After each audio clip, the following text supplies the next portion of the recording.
বন্ধুরা, কাতল মাছের মুড়ি ঘন্ট করব। এখানে অর্ধেকটা মাথা আছে। মুড়ি ঘন্ট মুগ ডাল দিয়ে খেতেই বেশি ভালো লাগে। এখানে আমি আধা ঘন্টা মুগ ডালটাকে ধুয়ে ভালো করে পানিতে ভিজিয়ে রেখেছি। এখন ঘি দিয়ে ভালো করে একটু মুগ ডালটা ভেজে নেব।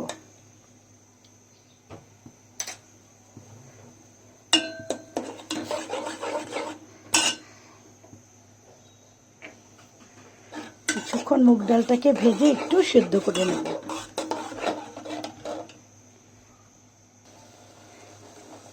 এখন দিয়ে দিচ্ছি সামান্য পরিমাণ লবণ। মুগ ডালটাকে আমি এভাবে একটু ঘি দিয়ে ভেজে সামান্য একটু ফুটিয়ে নেব। আর দিয়ে দিচ্ছি অল্প একটু পানি। এখন ডালটাকে 75%-এর মতো আমি ফুটিয়ে সেদ্ধ করে নেব।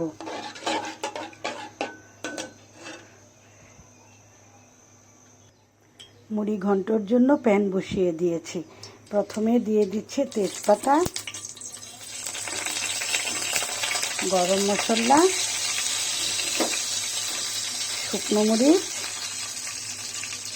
আর একটু জিরে ফোড়ন। এখন ফোড়নটার সঙ্গে গরম মশলাটা ভালো করে মিক্স করে একটু ভেজে নেব। ফোড়নটা হয়ে গেছে, খুব সুন্দর একটা গন্ধ বেরিয়েছে। এখন আমি পেঁয়াজ আর রসুন দিয়ে দিচ্ছি, সাথে কাঁচামরিচও দিয়েছি।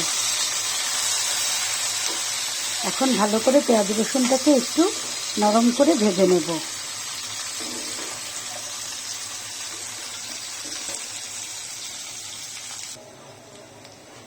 পেঁয়াজটাকে নরম করে ভেজে নিয়েছি।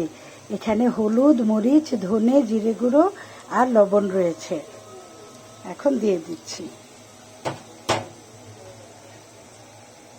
অল্প একটু পানি দিয়ে মশলাটাকে কষিয়ে নেব।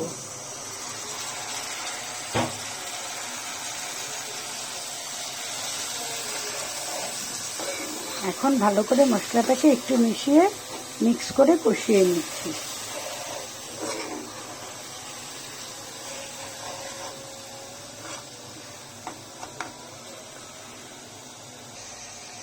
উপরে তেল উঠে এসেছে, মশলাটা ভালো করে কষানো হয়ে গেছে। এখন এই পর্যায়ে দিয়ে দিচ্ছি আদা বাটা আর একটু টমেটো কুচি। এখন টমেটো কুচিটা নরম হওয়া পর্যন্ত আর একটু কষিয়ে নেব।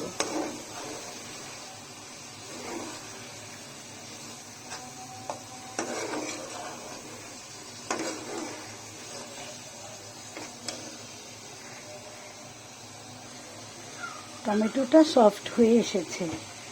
এখন বেছে ধুয়ে রাখা মাছের মাথা দিয়ে দিচ্ছি।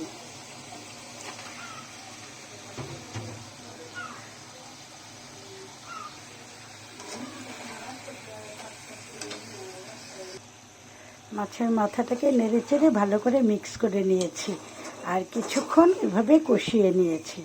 কষানো হয়ে গেছে। এখন দিয়ে দিচ্ছি হাফ সেদ্ধ করে রাখা মুগ ডাল।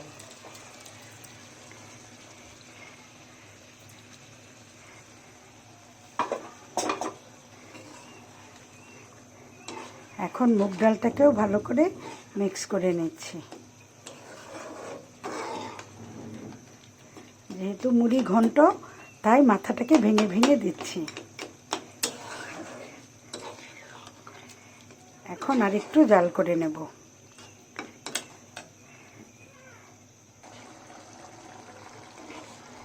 ডালের সঙ্গে মাছের মাথাটাকে ভালো করে একদম মিশিয়ে নিয়েছি। এখন রান্না প্রায় হয়ে এসেছে।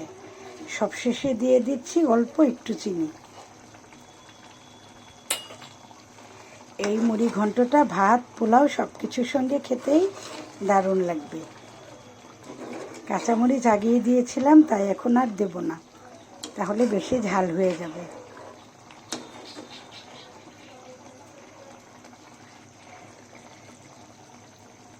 এই তো হয়ে গেল বন্ধুরা আমার মজাদার মুড়ি ঘন্ট, একদম রেডি খাওয়ার জন্য। যারা যারা ভিডিওটা দেখেছো তারা এইভাবে বানাতে পারো, খেতে খুবই দারুণ। সবাইকে অনেক অনেক ধন্যবাদ বন্ধুরা।